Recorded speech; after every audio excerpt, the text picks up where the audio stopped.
बच्चों, third year political science में कल अपन बात कर रहे थे अंतर्राष्ट्रीय संबंध के पेपर में जो भारतीय विदेश नीति के निर्धारक तत्व है वो क्या क्या है और उनकी क्या भूमिका रही है विदेश नीति के निर्धारण में। अपन ने देखा था कि किस प्रकार शीत युद्ध, किस प्रकार विचारधाराएं, किस प्रकार जो है वो भौगोलिक कारण, प्राकृतिक संसाधन, मानवीय संसाधन इत्यादि इन तत्वों का असर रहा भारतीय विदेश नीति के निर्धारण में शुरू से लेकर जो प्रारंभिक चरण था आजादी के बाद तब से लेकर वर्तमान तक में इन तत्वों का बहुत योगदान रहता है। और जब भी पॉलिसी शिफ्ट भी हुआ, पॉलिसी में कोई अगर इस तरह का पैराडाइम शिफ्ट हुआ, एक आमूल परिवर्तन हुआ, तो भी इन तत्वों का बहुत योगदान रहा है। क्योंकि अल्टीमेटली क्या होता है कि ये जो भौगोलिक का कारण हो, प्राकृतिक संसाधन, मानव संसाधन हो, विचारधारा हो, ये भी एक तरह से गतिशील है। ये कोई एक स्टैटिक चीज नहीं है, बहुत डायनामिक है और ये परिस्थितियों के अनुसार, अंतर्राष्ट्रीय परिस्थितियों के अनुसार परिवर्तनशील भी है। इसलिए जो विदेश नीति रही है अलग अलग समय पर, उसमें इन तत्वों का व्यापक प्रभाव रहा है। अब उसके अलावा और भी कुछ तत्व देखते हैं जिनका असर भारतीय विदेश नीति के निर्धारण में रहा है, क्योंकि भारतीय विदेश नीति के निर्धारक तत्व इस प्रश्न के रूप में अपन इन तत्वों को लिख सकते हैं। एक और कारण जो है वो है आर्थिक कारण। अब देखिए, आर्थिक कारण जो है वो बहुत अहम है भारतीय विदेश नीति के निर्धारण में।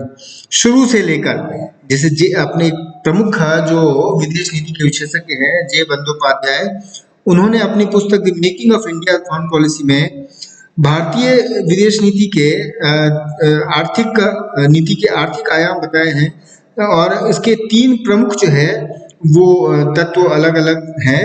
एक तो सुरक्षा, दूसरा विदेशी सहायता और तीसरा अंतर्राष्ट्रीय व्यापार। हम जानते हैं कि सुरक्षा भी अपने आप में बहुत जरूरी है और सुरक्षा को ध्यान में रखकर किस प्रकार हम आर्थिक नीतियों को तय करें, इसका विदेश नीति पर बहुत प्रभाव रहा।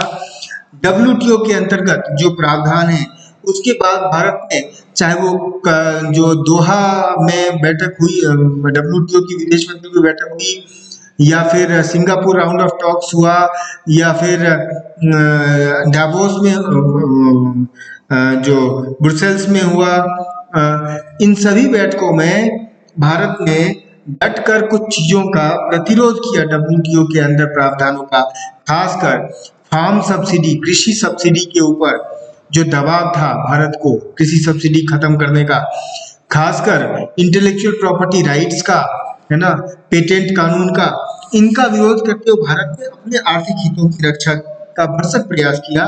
और यही कारण है कि भारत ने इस विषय पर विकासशील देशों का साथ लिया। तो विदेश नीति कुछ ऐसी बनी कि विकासशील देश भी भारत के साथ आए। इसी प्रकार विदेशी सहायता, अब देखिए, भारत एक नवोदित राष्ट्र था 1950 के दशक में और उस समय दुनिया दो विपरीत ध्रुवों में विभाजित थी शीत युद्ध के युग में, पूंजीवादी साम्यवादी। अगर भारत गुटों में शामिल होता तो शायद भारत को विदेशी सहायता दूसरे पक्ष का नहीं मिलती, यानी कि अगर एक पक्ष में शामिल होता तो दूसरा गुट उससे नाराज होता। भारत ने इसलिए गुट निरपेक्षता की नीति अपनाई क्योंकि उसको दोनों गुटों से ही पर्याप्त अपेक्षित आर्थिक सहयोग मिलने की आशा थी। और यही कारण था कि सोवियत संघ से भी भारत आर्थिक सहायता ले रहा था, अमेरिका से भी आर्थिक सहायता, अमेरिकी गुट से भी आर्थिक सहायता की अपेक्षा थी। तो विदेशी सहायता के आधार पर ही भारत का पुनर्निर्माण हो सकता था। नंबर 3 तो अंतर्राष्ट्रीय व्यापार है, वाणिज्य और व्यापार है। उस दृष्टि से भी भारत की विदेश नीति तय होती रही है।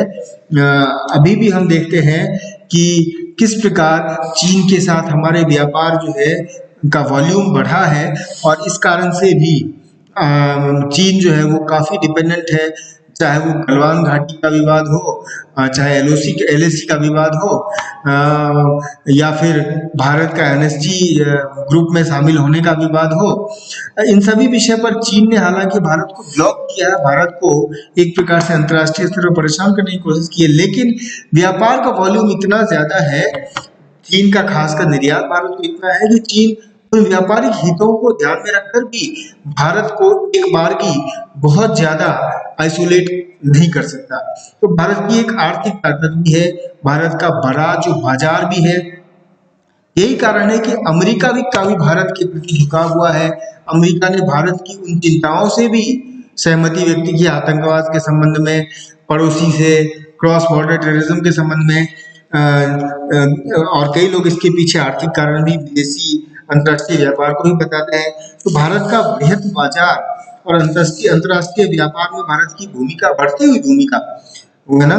तो इसके कारण से भी भारत की विदेश नीति शुरू से ही निर्धारित होती रही है। एक और तत्व जो है वो है राष्ट्रीय सुरक्षा। अब देखिए, राष्ट्रीय सुरक्षा जो है वो राष्ट्रीय सुरक्षा और राष्ट्रहित मॉर्गेंथ्यू ने भी कहा और अनेक अंतर्राष्ट्रीय विशेषज्ञों ने कहा कि कोई भी देश अपनी विदेश नीति में सबसे पहला जो तत्व ध्यान में रखता है वो है राष्ट्रहित की रक्षा। अब राष्ट्रहित के ऊपर कुछ भी नहीं, इसलिए हम कोई, सबसे बड़ी बात है कि अंतर्राष्ट्रीय जगत में कोई भी देश अपने राष्ट्रहित की कुर्बानी नहीं दे सकता। चैरिटी ठीक है, लेकिन सबसे पहले राष्ट्रहित है। और यही कारण है कि राष्ट्रहित को ध्यान में रखकर ही विदेश नीति तय की जाती रही है। चाहे वो पंचशील के होने के बावजूद चीन ने जो आक्रमण किया, तो बाद में उसके चीन के प्रति नीति हमारी रही हो, या जो श्रीलंका की समस्या रही, तमिल और सिंघली तमिल उग्रवादियों की समस्या रही, उसके बाद 1987 में भारत ने श्रीलंका में सैनिक भेजने की जो ये किया, फैसला किया, या फिर भारत ने जो नेपाल के साथ चीन और नेपाल का जो एक गठजोड़ चल रहा था, उसके साथ भारत के राष्ट्रहित की कैसे रक्षा की जाए, भारत के राष्ट्रीय हित की समुद्र में कैसे रक्षा की जाए, इंडियन ओशन में। इसलिए भारत समय समय पर अनेक बड़े देशों के साथ नौसैनिक अभ्यास भी करता है, नौसैनिक बेड़ा भी बढ़ा रहा है। भारत अपने सेना पर खर्च सेना का उचित प्रबंध करता है। नौसैनिक बेड़े में यहाँ तक कि परमाणु पनडुब्बी को भी शामिल कर चुका है। रफाल विमान की खरीदी भी हुई है, क्रय हुआ है। ये सब राष्ट्रहित की सुरक्षा के लिए, और राष्ट्रहित में सब शामिल है। राष्ट्रहित में आपके इकोनॉमिक इश्यूज शामिल है, मिलिट्री इश्यूज शामिल है, आपके जो आपके रिफ्यूजीज और उनकी समस्या शामिल है। किस तरह से टैकल करना है, डील करना है, वो राष्ट्रहित सर्वोपरि होना चाहिए। एक और तत्व जो है वो इम्पोर्टेंट है विदेश नीति के निर्धारण में, वो इतिहास और परंपरा है। देखिए, इतिहास में हम क्या रहे और हमने क्या सीखा, और हम किस तरह से आगे बढ़े, ये हमको एक that is kind of beacon light. वो जो है ना, एक तरह से हमारे लिए एक प्रकाश पुंज है जिससे हम आगे बढ़ सकते हैं। हम उपनिवेशवाद से पीड़ित रहे, हम साम्राज्यवाद से पीड़ित रहे, हमारा बड़ा कटु अनुभव है अपने पड़ोसियों के साथ भी, है ना। और इसके बावजूद जो हमारी अपनी परंपरा है, मानवीय परंपरा है, शांति की परंपरा है, परस्पर सहिष्णुता, परस्पर शांतिपूर्ण सहअस्तित्व की परंपरा है, इन सबको ध्यान में रखकर ही हमारी विदेश नीति बनी है। हमारे जो कटु अनुभव उपनिवेशवाद के कारण रहे, इसी कारण से हमने गुटनिरपेक्ष आंदोलन को लीड किया, हमारी विदेश नीति इस हिसाब से बनी। इसी कारण से जो विकासशील देश है उनके साथ हमारा संबंध ज्यादा रहा। दक्षिण दक्षिण संवाद में हमने जोर दिया उसके ऊपर। दक्षेस की स्थापना हुई, आसियान के साथ संपर्क वार्ता, ये सारी चीजें जो है वो हम इतिहास से सीख कर ही आगे बढ़े। हमारा जो कटु अनुभव उपनिवेशवाद का रहा, हम फिर से किसी नव उपनिवेशवाद यानी कि आर्थिक उपनिवेशवाद में नहीं फंस जाए, इसलिए हमने गुटों में शामिल होने से मना कर दिया, है ना। तो ये सारे कारण जो है वो इतिहास और हमारी जो परंपराएं हैं उसके कारण से विदेश नीति का निर्धारण होता रहा है।